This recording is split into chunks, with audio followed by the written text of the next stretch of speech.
الحمد لله والصلاة والسلام على رسول الله صلى الله عليه وعلى آله وأصحابه أجمعين. Em nome de Deus, o misericordioso, o misericordiador, e que a paz e as bênçãos de Deus estejam sobre os seus profetas e mensageiros, sobre o último dos profetas e seus familiares, seus companheiros e todos aqueles que o seguem até o último dia. Eu fiquei para falar a aula de hoje, continuar falando sobre as partes ou as divisões do jihad. Lembraram? Nós falamos sobre o jihad, as divisões do jihad. E eu ia falar também um pouco da biografia do primeiro das 4 escolas de jurisprudência, que é o Abu Hanifa. Eu vou falar brevemente por causa da voz. Aí a gente vai ampliar na outra aula. Mas o importante, a gente é de pouco em pouco, mas independente da quantidade, o importante é pegar o conteúdo e com facilidade, com entendimento. Por isso que é fiqh. Fiqh é o que? Entendimento. Sabedoria. O profeta falou, a súplica, sallallahu alaihi wasallam, man yuridillahi bihi khayran yufaqihu fi din. Aquela pessoa que Deus desejar o bem para ela, Ele vai fazer dessa pessoa o entendedor da religião, vai dar conhecimento para ela. Então, fiqh é conhecimento, jurisprudência, sabedoria, tá? Só para voltar. Os sábios dividem em várias partes. O jihad. O que é jihad? É fazer todo o esforço em prol da satisfação do Todo-Poderoso. Tem o jihad que você faz, jihad nafsi. Você combate a sua própria natureza, sua própria alma, a si mesmo. Tem o jihad que é jihad a-shaytan. Você vai combater, se esforçar contra as manobras do maldito demônio, que tem manobras que ele embeleza só para ele fazer o quê? Pegar você através de desejos. Entendeu? Tá, papai. Tem o jihad que é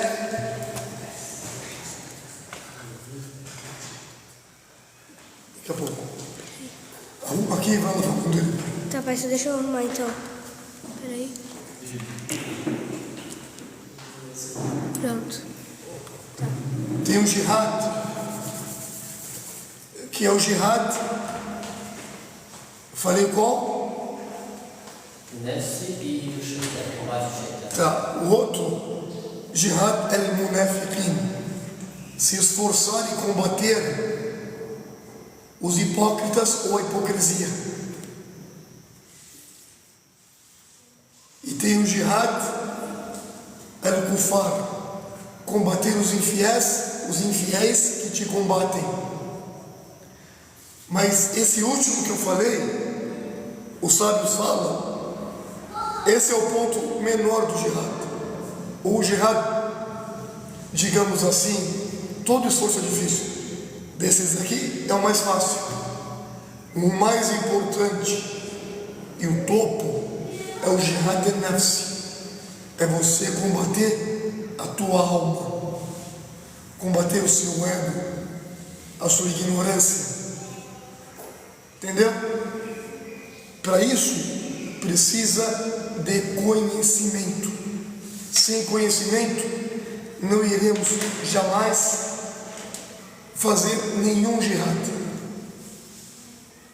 Então, o jihad é um esforço que eu faço em pró de alcançar a satisfação total de Deus. Eu me entrego totalmente para Ele, porque isso é Islã. E o jihad, conforme esse jihad, tem aquele jihad que é fardu ain. O que é fardo? Fardo é prescrito sobre os olhos. Quando fala prescrito sobre os olhos na língua árabe, significa que é de extrema importância. Se você não fazer esse jihad, você está cometendo pecado. E tem o outro jihad, que é jihad fardu kifaya. Ele é prescrito como obrigatório, mas depende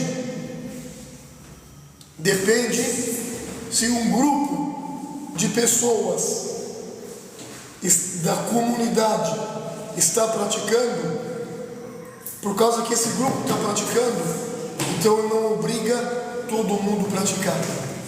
Agora, se ninguém praticar, todo mundo está pecando.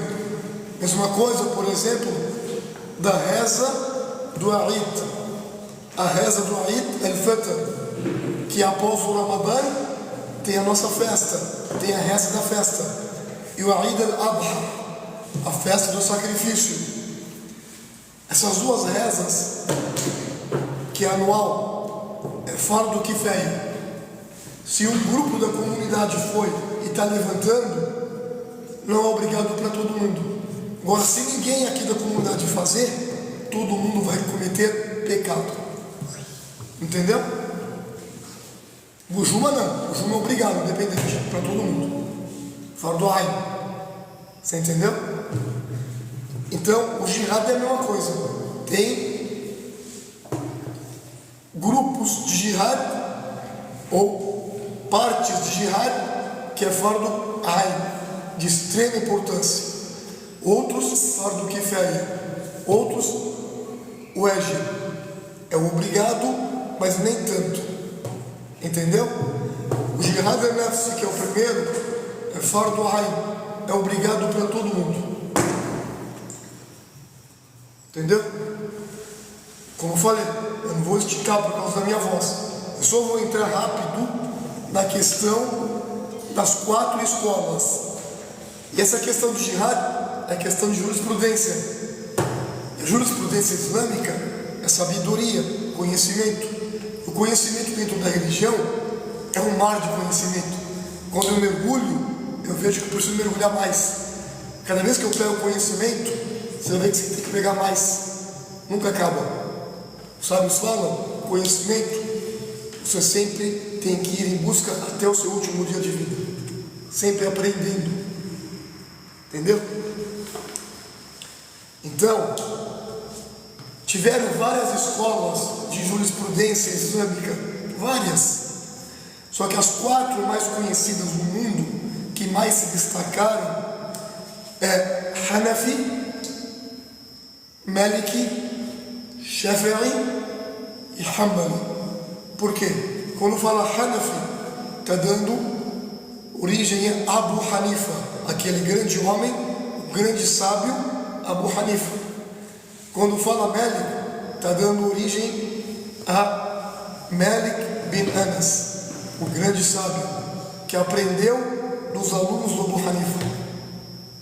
Quando fala Shafi'i, o Shafi'iyya está falando de Muhammad Idris Shafi'i, que aprendeu de Malik. E quando fala Hanbali, está falando de Ahmad bin Hanbal, que aprendeu do Shafi'i. Então eles, praticamente foi um aluno do outro. Só que eles, de tanto conhecimento, se destacaram com a própria escola de jurisprudência. De tanto conhecimento que eles tiveram, eles se destacaram e não precisou mais, por exemplo, o Imam Malik ficar dependendo do Abu Hanifa para algumas fatuas, que é traduzido como decretos. Ele mesmo ter, de tanto conhecimento e estudo, conseguia dar decreto. Então, o decreto é assim: você vai e faz a pergunta, o Sheikh, isso aqui hoje, pode ou não pode? Algo que não aconteceu na vida do profeta. Eu vou falar, pode, não pode. Esse pode que eu falei, esse não pode que eu falei, é uma ibada, é uma adoração para Deus. Se eu falei algo errado, eu vou responder para Deus. Por isso que o próprio profeta falou sobre isso.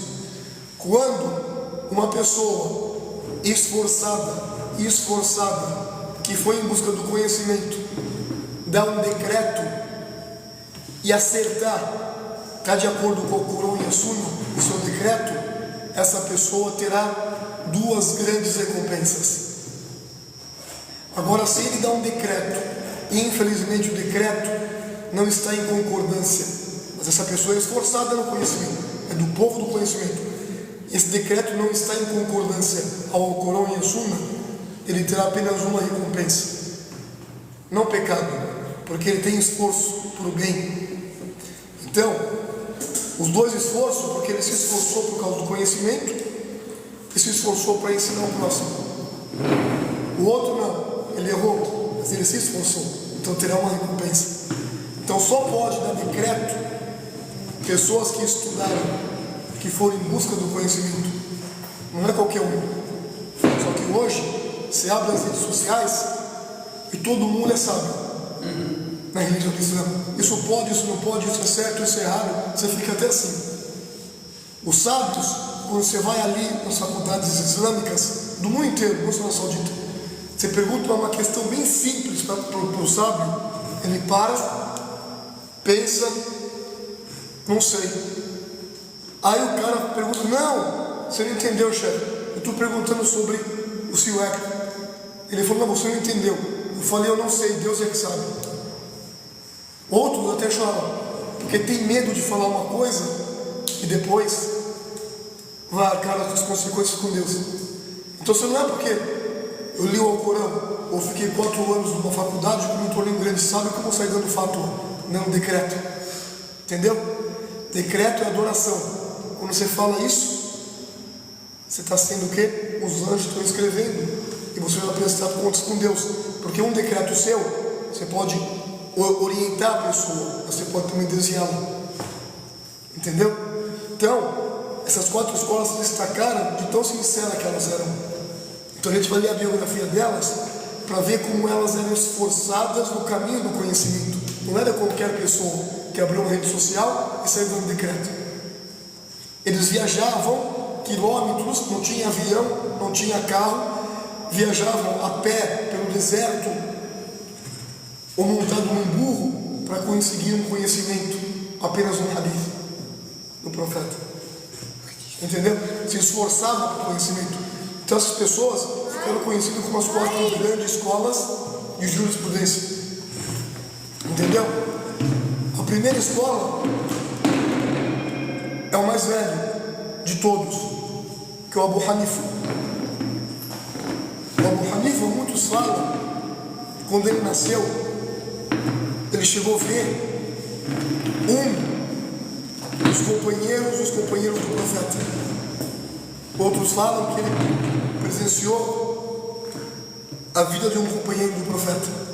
Então a gente sabe o que é Sahaba. Companheiro do profeta significa, Sahaba significa aquela pessoa que chegou a ver o profeta, ou escutou o profeta, ou presenciou o profeta, nem se for uma vez na vida, e morreu acreditando na mensagem do profeta. Esse é o Sahaba. Depois tem Tabi'in, companheiros dos companheiros. É a mesma coisa, só que não é com o profeta. Eles viram os companheiros. Entendeu? Depois tem a terceira geração, Tabi'in. Ele viu o quê? A outra geração. O profeta falou, já disse, as 3 melhores gerações depois de mim. Sahaba, Tabi'in, Tabi'in, os 3 séculos. Por isso, tudo que vem nesses 3 séculos, você pode pegar. Depois que passou isso, aí é perigoso. Entendeu? Então, muitos falam que o Abu Hanifa era Tabi'in, fazia parte do 2º século. Tem divergência, porque é tão bom, cara. Então, vamos falar rapidamente uma passagem. Vê que ele quer lá fora, ele quer sair fora, sabe? Uma passagem do Abu Hanifa sobre. Vai lá, tem lá.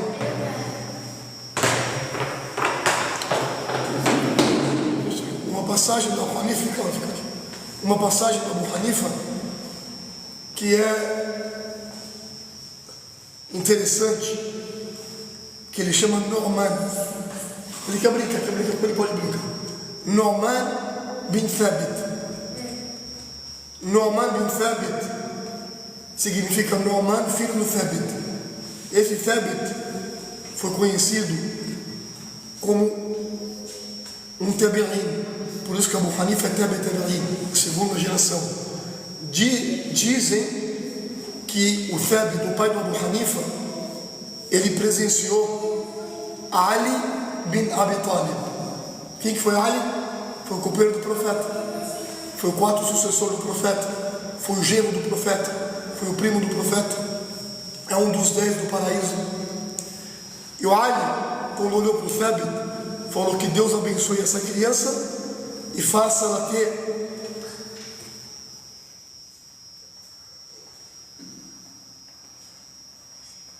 por favor. Ele viu que ele fez uma súplica, falou que Deus abençoe essa criança chamada Thabit e a sua descendência. Um grande homem suplicou. De Thabit veio quem? Abu Hanifa. Entendeu? Abu Hanifa, ele sempre viveu a sua vida dentro do Islã. Ele viveu, o Thabit ele se converteu, o Hanifa já nasceu muçulmano. Ele viveu, é relatado que ele nasceu em Kufa. Kufa é um lugar próximo do Iraque, tá bom? O Thabit, ele nasceu ali na Pérsia, entre Afeganistão e Irã. E a gente sabe que o Império do Ali, no final, ele ficou governando ali do Irã e Iraque, aquela região, entendeu? Então, o Abu Hanifa, ele cresceu a juventude estudando com os grandes juízes, memorizou o Corão antes de alcançar a puberdade, pegava ditos do profeta e em busca, estudava. Durante a sua adolescência, ele quis sair para aprender. Ele era um homem, um jovem de bastante adoração, fazia bastante adoração à noite, de madrugada, enquanto os outros dormiam. Abu Hanifa, ele viajou por um lugar distante, e na viagem não tinha meio de se locomover, entendeu? E o viajante, às vezes, ele fica dependendo do poder aquisitivo dele. Por isso que o profeta falou: quem acredita em Deus e no último dia, seja bom como viajante. Entendeu? Então ele foi para uma região de muçulmanos que tinha muitos sábios. Naquela região, antes de ele sentava com os sábios nas mesquitas, estudava, depois saía, fazia acampamento dele, dormia, não tinha lugar para dormir. Ele passou perto de um jardim e tinha um pomar de maçã, né? Certo? Várias maçaieiras que falam pés de maçã. E estava num dia muita fome. Ele passou por vários dias jejuando, tinha fome. E ele viu um homem ali naquele pomar, naquele jardim, trabalhando. Ele olhou assim e falou com o homem: o senhor é o dono daqui? Ele falou assim. falou assim, eu sou um viajante, eu vim aqui para pegar conhecimento, para estudar, estou acampado aqui, eu gostaria de pegar uma maçã para comer, poderia? Aí o homem olhou para ele e falou, não, desculpa, antes de falar não, ele procurou o homem e não achou o homem, não tinha ninguém ali, não tinha ninguém naquele jardim. Ele estava com muita fome, as maçãs estavam caindo, então ele pegou a maçã e comeu. Só que ele era uma pessoa de bastante adoração. Tá bom, vamos falar. Ele era um homem de bastante adoração, temia Deus. No dia seguinte ele fez questão de procurar quem é o dono daquele jardim, até que ele achou o homem. Ele falou, o senhor é o dono do jardim? Ele falou, sim, sou eu. Então, ontem eu não encontrei ninguém aqui, não tinha ninguém, e eu peguei uma maçã e comi, e hoje eu estou vindo dar satisfação para o senhor. Ele falou, mas eu não permiti. Então agora, entre eu, você e Deus, no dia do juízo final. E esse dito, Abu Hanifa não sabe. Ele sabia que o profeta falou. Esse dito vocês sabem. Se uma pessoa é injustiçada, independente da injustiça, ou roubada, ou qualquer outra coisa, no dia do juízo final, Deus vai colocar um frente ao outro, o injusto e o injustiçado, e vai falar, o que você fez para você cometer essa injustiça? Agora pague, devolva. Aí o que ele foi falar?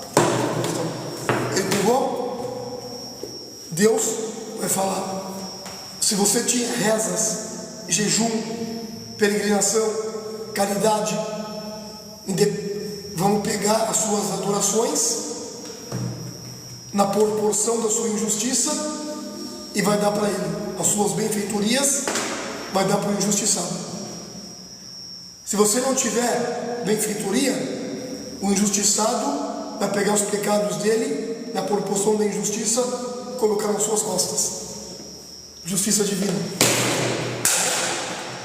Esse aqui é dele, tá nervoso. Então, o que eles fizeram? Ele viu isso. Quando o cara falou por causa da maçã, ele falou, o Abu Hanifa tremeu, falou, me perdoa, eu faço o que você quiser, eu trabalho de graça aqui no seu jardim, quanto tempo que você quiser, só para você me perdoar, não vamos levar isso no dia do juízo final. Olha a preocupação. Hoje a gente não está muito preocupado com os detalhes pequenos. Quantas injustiças ocorrem? Nós mesmos. O homem falou, licença, eu estou trabalhando, por favor, já conversei. Todo dia, depois das aulas, Abu Hanifa passava lá e pedia perdão e queria fazer alguma coisa. O homem então falou o quê? Eu falei essa história para vocês. Ele viu a preocupação de Abu Hanifa e falou assim, tá bom, eu vou fazer o seguinte, já que você quer tanto resolver essa questão, vamos resolver isso. Eu posso pedir o que eu quiser. Ele falou, o que quiser. Eu vou pedir então. Eu quero que você case. Casar com quem? Com a minha filha. Aí o cara olhou assim e falou, tá gozando de mim? Casar com a sua filha, eu cometi injustiça, eu peguei tua maçã. Topa? Abu Hanifa ficou assim, ué, por causa de uma maçã, casar com a sua filha? Tá, eu topo. Porém, escuta bem, a minha filha não enxerga, não fala e não anda. Ele parou assim. O que quer dizer isso? Vegetal. Está de coma. Você casa com ela, mas ele falou, não enxerga, não anda e não fala. Ele não vai mentir. O Abu Hanifa viu que aquela pessoa era uma pessoa religiosa. Ele falou, se é por causa, se Deus está me colocando isso no teste, por causa dessa maçã, eu vou entrar nesse teste. Você viu? Eu vou entrar nesse teste por causa de uma maçã. Porque Deus falou, às vezes, muitas tribulações, perturbações ocorrem na nossa vida, provavelmente por algumas injustiças que nós cometemos. E ele entrou e falou, se é por causa disso, eu quero chegar no dia limpo, eu quero pagar aqui. Então dia tal, hora tal, me encontro na minha casa. Vamos fazer contrato de casamento.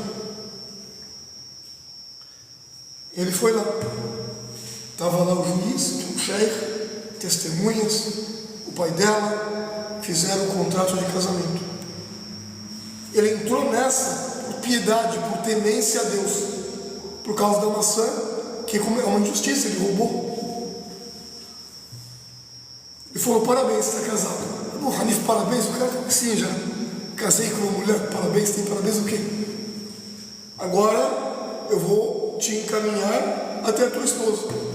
Foi encaminhando até o aposento, até o quarto dela. Foi naquela porta, pode entrar que ela está lá. Assim que ele entrou, ele viu, é relatado que ele viu uma moça iluminada, jovem, bonita, sentou do lado dele e falou, sou tua esposa. Eu fiquei feliz em conhecer você. Ele falou, não estou entendendo mais nada. Eu falei, vou te explicar. Meu pai é um homem de sabedoria. Ele prometeu, falou, filha, eu vou casar você com uma pessoa honesta. Confia em mim, porque na religião é proibido o homem casar a filha com quem ela não quer. É pecado. Hoje, em outros países de maioria muçulmana, tem costume de casar a filha sem a filha escolher. Isso é pecado. Mas aqui a filha confiou no pai. Falou, escolhe aquele que você quiser para mim, eu confio no Senhor. Entendeu? Então, o meu pai, ele viu a tua preocupação com a maçã. Quem que fica preocupado por causa de uma maçã? Poucas pessoas. Até hoje, se antigamente ficava, hoje ninguém fica. Acho que nem eu fico. Então, quando ele falou para você, ele viu você vindo todos os dias esclarecer da maçã, ele falou comigo essa história e falou assim, eu vou, pode tirar. Ele falou assim, filho, eu vou ver a fé desse homem, eu acho que esse homem serve para você. Ele fez a oração istikhara, da orientação a Deus. Então, ele viu que essa é a pessoa. Aí meu pai falou para você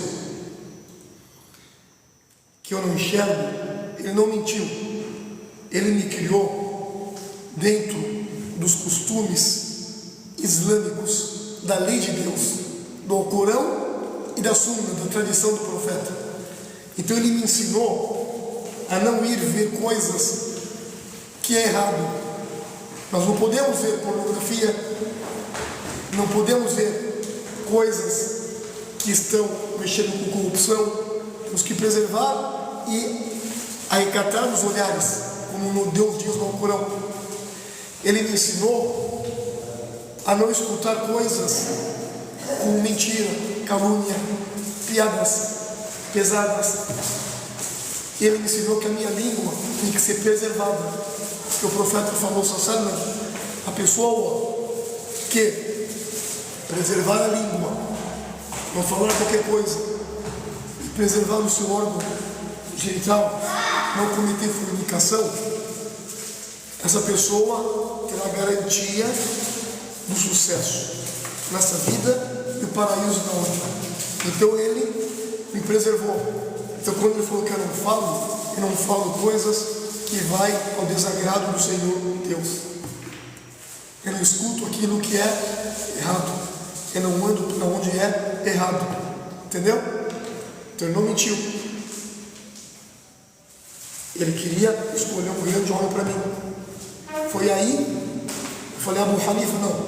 Foi aí que o Thabit, que é o pai do Abu Hanifa, esse grande jovem, sábio, comerciante, casou com essa mulher. Eles casaram. E Deus presenteou ele, o Thabit. Quem foi Thabit que eu falei no começo? Ali bin Abi Talib falou o quê?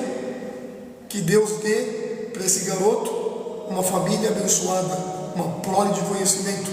Ele casou com uma mulher abençoada e teve um filho, Abu Hanifa, o grande sábio da primeira das 4 escolas. Entendeu? Então é importante a gente se dedicar para o conhecimento. E esse é o esforço verdadeiro, o jihad nafs. Ele fez um jihad para ir em busca do conhecimento, com paciência, perseverança e sempre mantendo o que ele quer, a meta de conseguir o conhecimento. Deus presenteou uma mulher virtuosa. O profeta falou "Ad-dunya mata'un wa khairu mata'ul mar'a salih". A vida mundana é prazerosa e o melhor prazer, uma mulher, uma esposa virtuosa. Quem tem uma mulher virtuosa terá a bênção no lar e na caminhada para conseguir o conhecimento e transmitir o conhecimento. E foi isso que o Thabit teve. Teve nada mais que Abu Hanifa, que Deus tenha piedade e satisfação sobre ele. Então esse relato que eu quis colocar para vocês. Barakallahu fikum. A gente vai dando continuidade nas outras terças-feiras, inshallah. Assalamu alaikum.